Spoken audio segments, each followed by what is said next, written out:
Good morning students, मैं Satish sir और आज मैं क्लास 7 हिंदी व्याकरण पाठ 10 है और विशेषण हम लोग यह पाठ पढ़ने जा रहे हैं। आप सभी ध्यान से सुनेंगे। तो हम लोग देखते हैं विशेषण क्या है। आप सभी पढ़ चुके हैं तो परेशानी तो नहीं होगी, फिर भी आप देखिए विशेषण क्या है। संज्ञा अथवा सर्वनाम की विशेषता बताने वाले शब्द को विशेषण कहते हैं। ठीक है, संज्ञा अथवा सर्वनाम की विशेषता बताने वाले शब्द को विशेषण कहते हैं। जैसे क्या? अच्छा, बुरा, सुंदर, बड़ा, ऊंचा, नीचा, भारी, काला, हरा, लाल, है ना, मीठा, खट्टा, ये सब जो है क्या है? विशेषण। ठीक है, क्या करते हैं? संज्ञा अथवा सर्वनाम की विशेषता को बताते हैं। क्लियर? अब हम लोग देखते हैं विशेष क्या है। विशेष है ना, विशेष ऐसे शब्द कहते हैं जिन शब्दों की विशेषता बताई जाती है। ठीक, जिन शब्दों की विशेषता बताई जाती है उसे विशेष्य कहते हैं।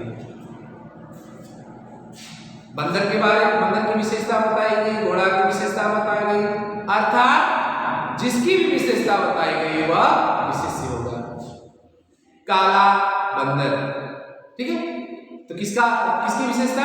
बंदर की विशेषता, तो बंदर क्या हो गया? विशेष्य, है ना।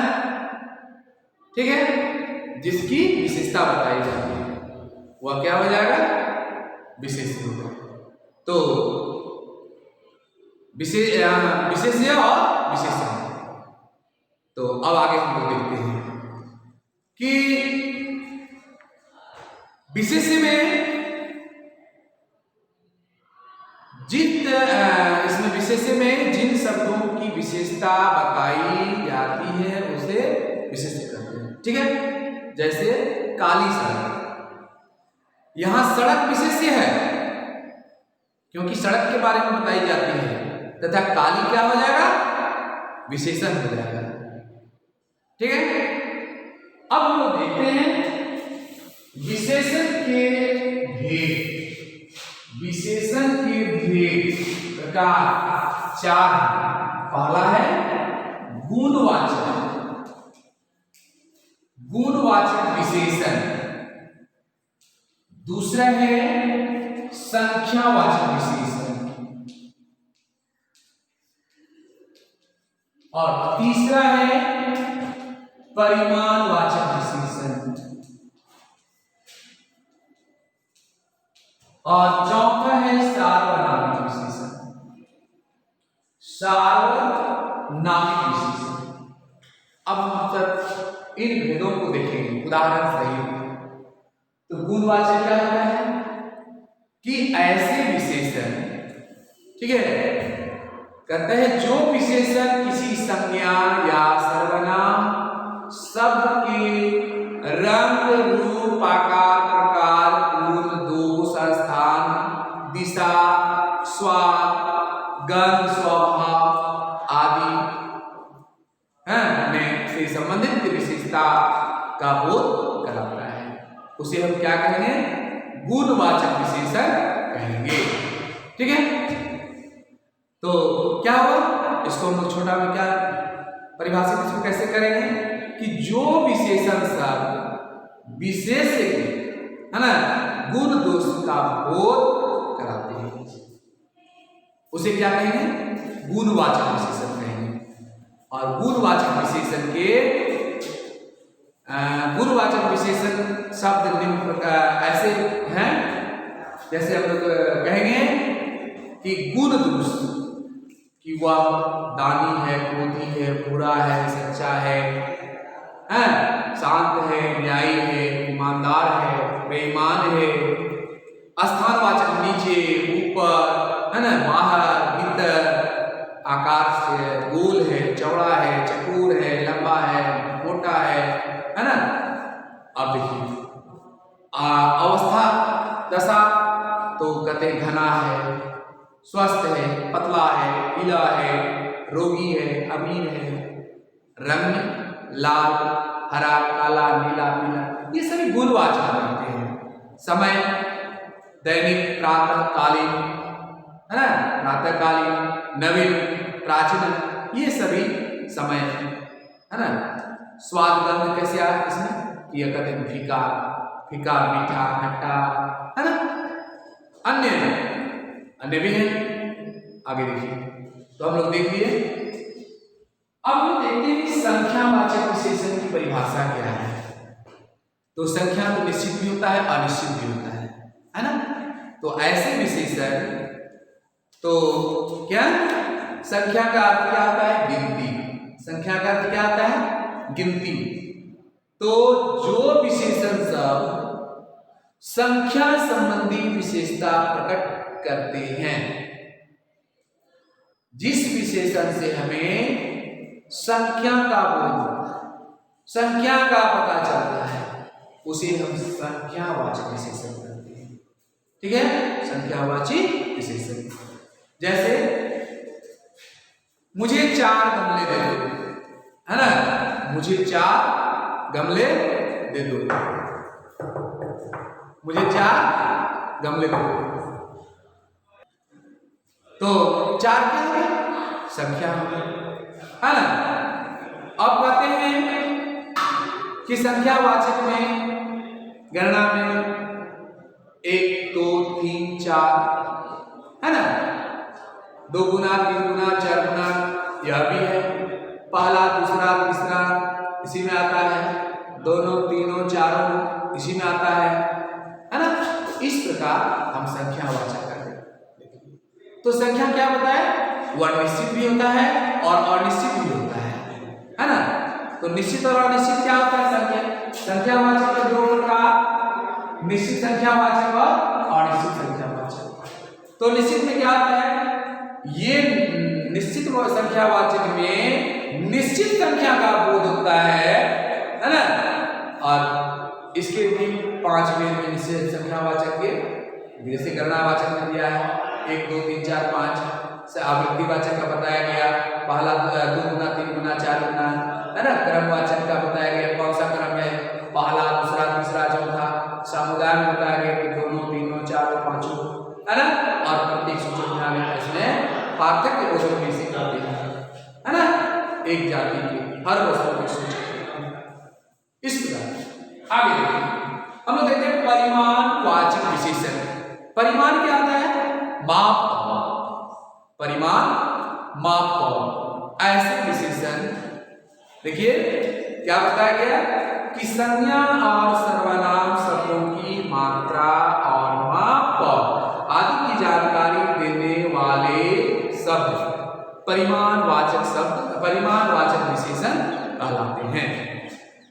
जैसे 2 मीटर, 3 मीटर, तो 2 मीटर क्या मापते हैं, कपड़ा को मापते हैं।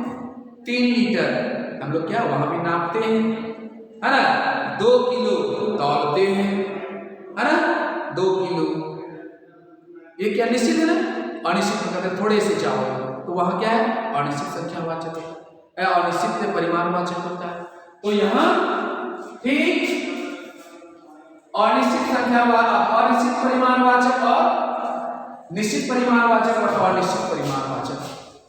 जहां निश्चित मापतौल का पता चले वह निश्चित परिमाणवाचक, और जहां अनिश्चित मापतौल का पता चले वह अनिश्चित परिमाणवाचक विशेषण कहेंगे।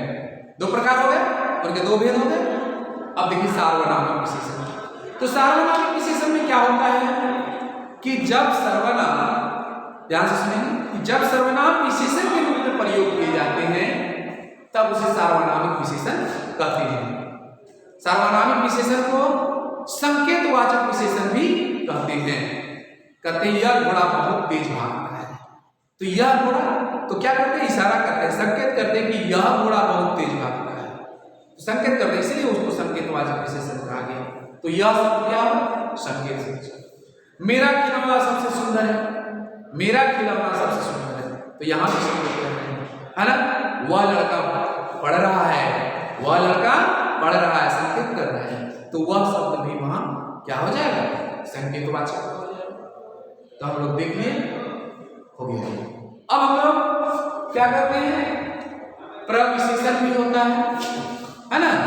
संख्यावाचक देख लिए, सार्वनाम परिमाणवाचक भी देख लिए, सार्वनामिक भी देख लिए, है ना। अब प्रविशेषण देखते हैं। प्रविशेषण क्या होता है, ऐसे विशेषण, ठीक है, प्रविशेषण, प्रविशेषण क्या है।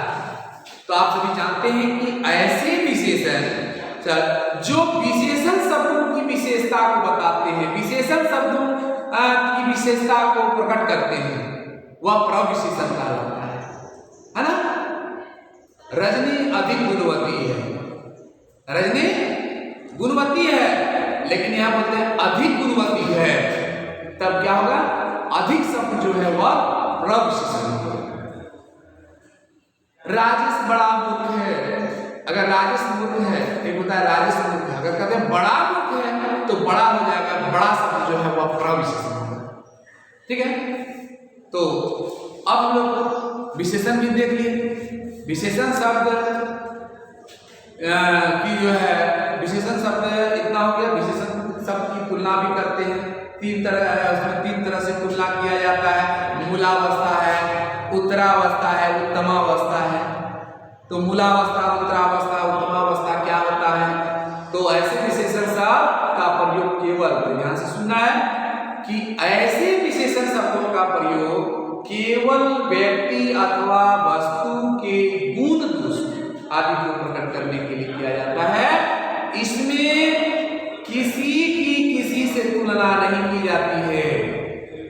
राधिका अच्छी बालिका है, राधिका के बारे में बताया गया, किसी से तुलना नहीं किया गया है ना, ठीक है। उत्तरावस्था, उत्तरावस्था में क्या होता है, दो व्यक्तियों या दो वस्तुओं के गुणों की आपस में तुलना की जाती है ना। उसमें एक की अधिकता और दूसरी की न्यूनता को बताई जाती है।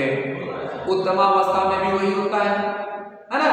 उत्तमावस्था में क्या होता है कि इसके अंतर्गत दो से अधिक व्यक्तियों या वस्तु के गुण दोषों की तुलना की जाती है। उत्तरावस्था में दो, लेकिन उत्तमावस्था में दो या दो से अधिक, दो नहीं, दो से अधिक वस्तुओं या व्यक्तियों की उसके गुण दोषों की तुलना की जाती है। एक की न्यूनता और दूसरे की अधिकता बताई जाती है। कहते हैं राहुल सबसे मूर्ख बालक निकला, सबसे, जितना है सबसे अधिक मूर्ख बालक निकला। नेहा किसी से अधिक पढ़ाकू है ना। नेहा, यह बताया गया कि नेहा ये किसका है, ये उत्तरावस्था है। इसमें दो से अधिक, उत्तमावस्था का देखिए दो से अधिक बताया गया, इसमें हम उत्तरावस्था का बता दिए। अब देखते हैं उत्तमावस्था में क्या बताया गया, दो से अधिक व्यक्ति या वस्तु के गुण दोषों के। दो से अधिक कैसे होता है कि राहुल सबसे मूर्ख बालक, सबसे, अनिता सबसे अधिक परिश्रम की, जितना है सबसे, क्योंकि दो से अधिक बताया गया था, है ना। किसमें, उत्तमा में, और उत्तरा में दो का ही होता है। ठीक, हम लोग यहाँ तक देख लिए। अब नेक्स्ट पार्ट जो है वो नेक्स्ट वीडियो में देखेंगे। धन्यवाद, हो गया।